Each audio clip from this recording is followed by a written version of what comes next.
लुकासले लेखेको सुसमाचार 1 अध्याय।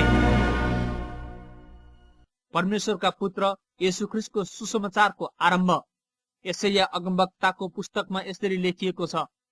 हेर, म मेरो दूतलाई तिम्रो अघि अघि पठाउँछु, जसले तिम्रो मार्ग तयार गर्नेछ। उजाड स्थानमा एकजना कराउनेको आवाज, परम प्रभुको मार्ग तयार पार, उहाँका पथ सोझा बनाओ। बप्तिस्मा दिने यूहन्ना पाप मोचनको लागि पश्चातापको बप्तिस्मा प्रचार गर्दै उजाड स्थानमा देखा परे।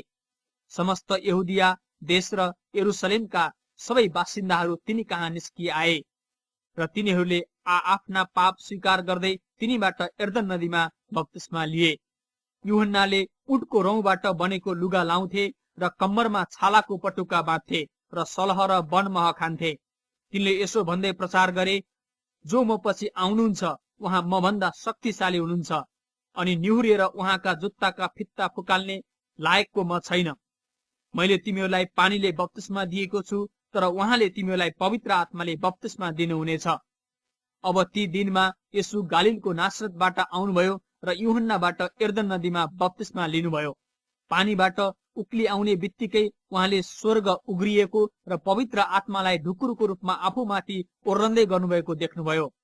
अनि स्वर्गबाट यस्तो एउटा आवाज भयो, तिमी मेरा प्रिय पुत्र हौ, तिमीसँग म अति प्रसन्न छु। पवित्र आत्माले उहाँलाई तुरुन्तै उजाड स्थानमा लैजानुभयो। शैतानबाट परीक्षित हुँदै उहाँ 40 दिन उजाड स्थानमा रहनुभयो। उहाँ जंगली जनावरहरूसँग रहनुभयो र स्वर्गदूतहरूले उहाँको सेवा टहल गरे। अब यूहन्ना पक्राउमा परेपछि परमेश्वरको सुसमाचार प्रचार गर्दै येशू गालिलमा आउनुभयो। उहाँले भन्नुभयो, समय पूरा भएको छ र परमेश्वरको राज्य नजिक आइपुगेको छ। पश्चाताप गर र सुसमाचारमा विश्वास गर।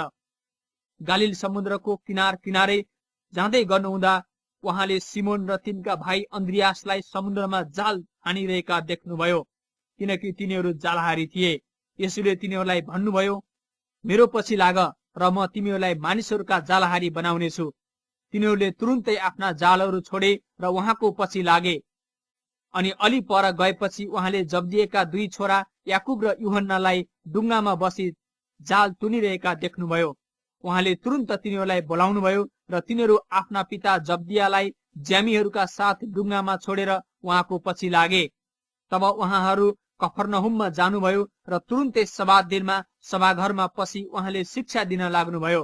अनि तिनीहरू उहाँका शिक्षामा चकित भए, किनकि उहाँले तिनीहरूलाई शास्त्रीहरूले जस्तो होइन तर अधिकारसँग सिकाउनु भयो। त्यही बेला त्यस सभाघरमा अशुद्ध आत्मा भएको एउटा मान्छे थियो। त्यसले यसो भन्दै चिच्यायो, हे नासरतका येशू, हामीलाई तपाईसँग के सरोकार? के तपाईँ हामीलाई सर्वनाश पार्नलाई आउनुभएको हो? म तपाईलाई चिन्छु, तपाईँ परमेश्वरका पवित्र जन हुनुहुन्छ। तर येशूले त्यसलाई यसो भन्दै हकार्नुभयो, चुप लाग र त्यसबाट निस्किजा। त्यस मान्छेलाई लछार पछार पार्दै थियो अशुद्ध आत्मा ठूलो स्वरले चिच्याएर त्यस मान्छेबाट निस्कि गयो। तब सबैजनाले अचम्म माने र तिनीहरू यसो भन्दै आपसमा सोधासोध गर्न लागे, यो के हो? यो त नयाँ शिक्षा रहेछ। यिनले त अधिकारसँग अशुद्ध आत्मालाई पनि आज्ञा गर्छन् र तिनीहरूले यिनका आज्ञा मान्दा रहेछन्। अनि चाँडै नै येशूको कीर्ति गालिलको इलाका वरिपरि चारैतिर फैलियो। अब उहाँ तुरुन्तै सभाघरबाट निस्केर याकुब र यूहन्नाका साथमा सिमोन र अन्द्रियासको घरमा बस्नुभयो। सिमोनकी सासू ज्वरोले थला परेकी थिइन् र तिनीहरूले झट्टै उहाँलाई तिनको विषयमा भने। उहाँले नजिक आएर तिनको हात समाती तिनलाई उठाउनुभयो र ज्वरोले तिनलाई छोडिहाल्यो। अनि उनले उहाँहरूको सेवा गरिन्। त्यो साँझ घाम डुबेपछि मानिसहरूले उहाँ कहाँ बिरामीहरू र भूत लागेकाहरू जम्मैलाई ल्याए।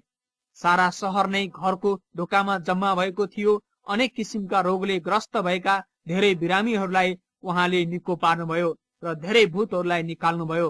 तर भूतहरूले उहाँलाई चिनेका हुनाले उहाँले तिनीहरूलाई बोल्न दिनु भएन। बिहान उज्यालो हुनुभन्दा धेरै अघि उठेर उहाँ बाहिर एकान्त ठाउँमा जानुभयो र त्यहाँ प्रार्थना गर्नुभयो। सिमोन र तिनीसँग हुनेहरू उहाँलाई खोज्दै गए। उहाँलाई भेट्टाएपछि तिनीहरूले भने, सबैले तपाईलाई खोजिरहेका छन्।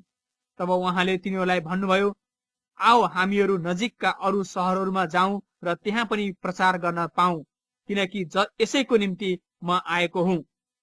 अनि सारा गालिलमा तिनीहरूका सभाघरहरूमा प्रचार गर्दै र भूतहरूलाई निकाल्दै उहाँ हिँड्नुभयो। अनि एउटा कुष्ठरोगी उहाँ कहाँ आएर घुँडा टेक्दै यसो भनेर बिन्ती गर्यो, तपाईले इच्छा गर्नुभयो भने मलाई निको पार्न सक्नुहुन्छ। तब दयाले भरिएर उहाँले आफ्नो हात पसारी त्यसलाई छुनुभयो र त्यसलाई भन्नुभयो, म इच्छा गर्दछु, तिमी निको भइजाऊ। त्यति नै बेला त्यसको कुष्ठरोग त्यसबाट हट्यो र त्यो निको भइहाल्यो। अनि उहाँले त्यसलाई कडा आज्ञा दिएर यसो भनी तुरुन्तै पठाउनुभयो, हेर तिमीले यो कसैलाई नभन्नु, तर गएर तिमी आफैलाई पुजारी कहाँ देखाऊ र तिमी निको भएकोमा मानिसहरूका प्रमाणको लागि मोसाको आज्ञा बमोजिम बलि चढाऊ। तर त्यो निस्किएर गयो अनि यस विषयमा खुलम खुला प्रचार गर्न लाग्यो र यसु फेरि शहरमा खुलस्त प्रवेश गर्न सक्नु भएन र एकान्त ठाउँहरूमा रहनुभयो। तर मानिसहरू चारैतिरबाट उहाँ कहाँ आए।